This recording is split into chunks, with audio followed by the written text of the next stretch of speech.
So now I'm going to use an eraser to lighten my pencil lines before I start painting.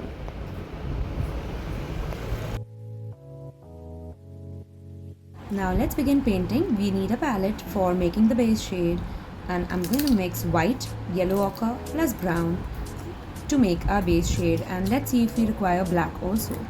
So remove white in the palette. I prefer using poster colors over the watercolor white because then it's easier to just remove it in the palette. You can also use watercolors for that. And then I'm going to put a bit of yellow ochre and a little bit of dark brown.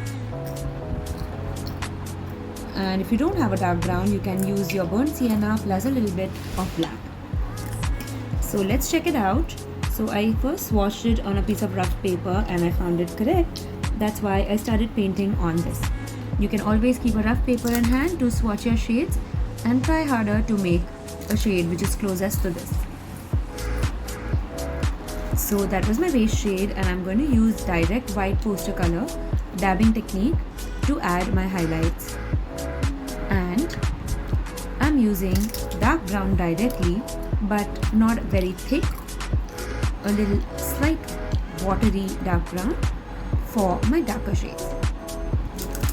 Similarly, I painted the left side of the bow just plain base color, and now I'm using dark brown,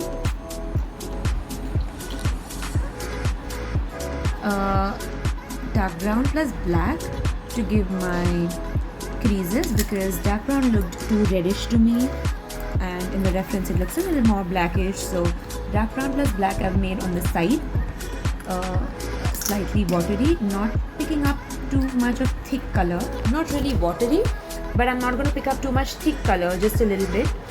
And then use a moist brush to blend, or pick your lighter shade which you have made in the palette to blend.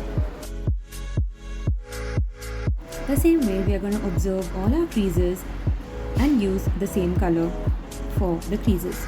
So basically this also is being broken. We've broken it down into 3 color shades.